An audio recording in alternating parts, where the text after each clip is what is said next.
بسم اللہ الرحمن الرحیم۔ اگر قاتل کے ہاتھوں مقتول کا قتل لکھا گیا تھا تو پھر قاتل کو جہنم میں کیوں ڈال دیا جائے گا؟ ملحدین کا سب سے بڑا اعتراض کہ اگر اللہ رب العالمین نے یہ بات لکھی تھی اور تقدیر ایسا تھا کہ بھائی فلاں بندہ فلاں بندے کو فلاں وقت میں قتل کر دے گا، تو پھر اس تقدیر لکھنے کے بعد اگر کسی نے دوسرے انسان کو قتل کیا تو پھر قتل کرنے والے کو جہنم میں کیوں ڈال دیا جاتا ہے اور ان کو عذاب کیوں دیا جاتا ہے؟ کیونکہ یہ قتل تو پہلے اللہ رب العالمین نے لکھا تھا،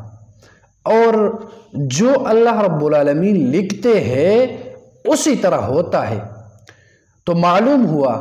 کہ یہ قتل ہونا اللہ نے لکھا تھا، اسی وجہ سے قتل ہو گیا، تو پھر اس میں انسان کا قصور کیا ہے؟ یہ اعتراض ملحدین کی طرف سے۔ تو اس کے کئی جوابات پہلے بھی ہم دے چکے ہیں، لیکن اس کا آسان جواب یہ ہے کہ یہ ایسا نہیں ہے کہ اللہ رب العالمین نے یہ قتل لکھا تھا اس لیے اس انسان نے دوسرے انسان کو قتل کر دیا، بلکہ یہ ایک انسان دوسرے انسان کو قتل کرنے والا تھا، اور اس بات کا علم اللہ رب العالمین کے پاس موجود تھا کہ میرا فلاں بندہ فلاں بندے کو قتل کر دے گا۔ اللہ رب العالمین نے تب تقدیر میں یہ لکھ لیا کہ بھائی فلاں بندہ یہ عمل کرنے والا ہے، اس لیے لکھا گیا، اس لیے نہیں لکھا گیا ہے، اس لیے قتل نہیں ہوا ہے کہ یہ لکھا گیا تھا، بلکہ لکھا اس لیے گیا ہے کہ یہ ہونا تھا اسی لیے لکھا گیا ہے۔ مثال یوں سمجھے، ابھی میں یہ کہوں کہ اب رات کے بعد دن ہوگا اور سورج نکلے گا، تو اس کا مطلب یہ نہیں کہ میرے کہنے کی وجہ سے کئی گھنٹے بعد سورج نکلے گا اور پھر دن ہو جائے گا، نہیں، بلکہ یہ پہلے سے طے شدہ، بلکہ یہ پہلے سے ہونا ہے کہ رات کے بعد دن ہو جاتا ہے اور سورج نکل جاتا ہے اور روشنی ہو جاتی ہے۔ یہ روشنی کا ہونا تھا، دن کا آنا تھا، اس لیے میں نے اب کہہ دیا، اس لیے میں نے اب کہہ دیا۔ یا یوں سمجھے کہ ایک بندہ صبح کے ٹائم آرام کرنے والے تھے،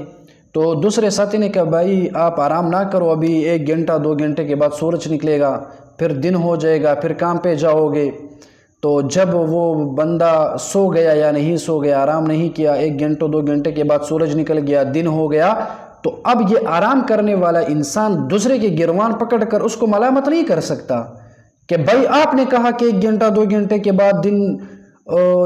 سورج نکلے گا اور دن ہو جائے گا، روشنی ہو جائے گی، اگر آپ نہ کہتے تو یہ کچھ نہ ہوتا۔ یہ غلط ہو جائے گا، کیونکہ اس پہلے والے بندے کو پتا تھا کہ 1-2 گھنٹے کے بعد سورج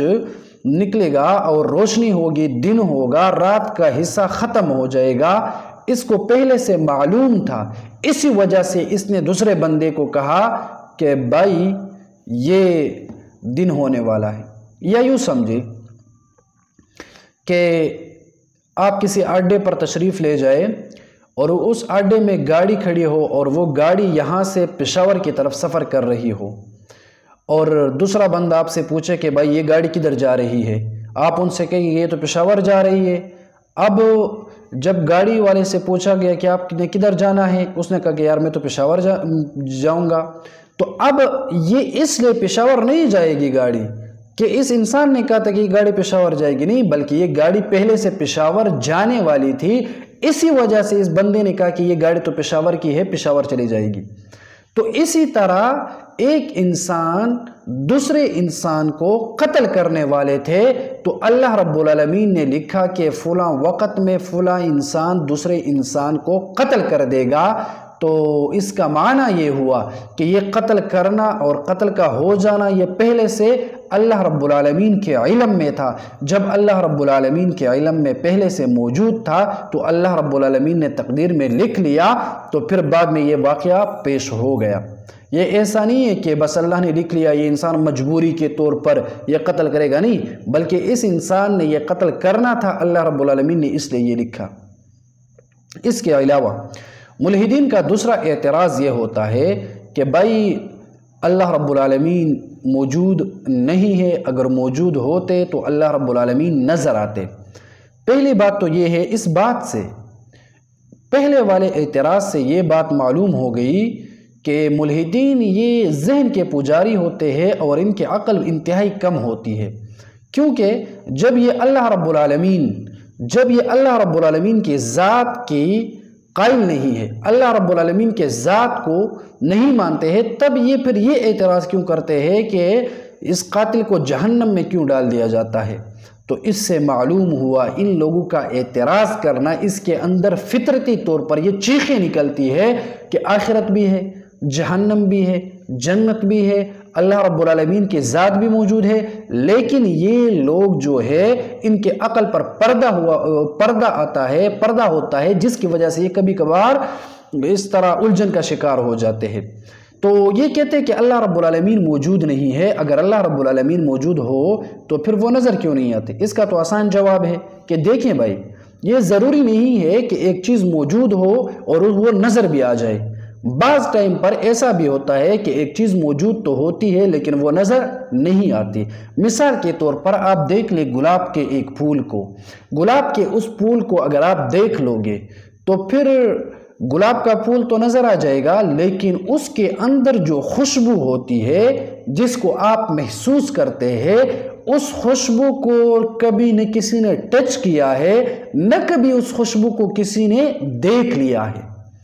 تو اب اگر کوئی انسان کہے کہ میں گلاب کے پھول کے اندر خوشبو کو نہیں مانتا، میں نہیں مانوں گا کہ خوشبو ہوتی ہے گلاب کے پھول کے اندر کیونکہ وہ نظر ہی نہیں آتی، تو ظاہر سی بات ہے کہ یہ بندہ جو ہے یہ جاہل ہوگا یا پاگل مجنون ناداں ہوگا، کیونکہ گلاب کا پھول کہتے اس کو ہے کہ جو نظر تو آئے اور اس کے اندر جو خوشبو ہو وہ نظر نہ آئے، اس کو گلاب کا پھول کہا جاتا ہے۔ تو اسی طرح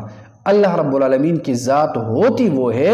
جو موجود ہو لیکن اس دنیا میں لوگوں کو نظر نہ آئے۔ اگر دنیا میں اللہ رب العالمین کی ذات موجود ہو اور نظر آئے، وہ اللہ کی ذات نہیں ہوتی، بلکہ اللہ رب العالمین کی ذات وہ ہے جو موجود ہو اور نظر نہ آئے اس دنیا میں۔ اسی طرح بہت سے چیزیں ہیں جو اس دنیا میں موجود ہوتی ہے لیکن وہ نظر نہیں آتے، لیکن ملحدین مانتے ہیں کہ جی ہاں یہ چیزیں موجود ہیں۔ روح انسان کے جسم کے اندر موجود تو ہوتی ہے لیکن نظر نہیں آتی ہے۔ اسی طرح بہت سے چیزیں ہیں جو موجود ہوتی ہے لیکن نظر نہیں آتی ہے۔ تو اللہ رب العالمین تمام ملحدین کو سمجھنے کی توفیق عطا فرمائیں۔ اللہ رب العالمین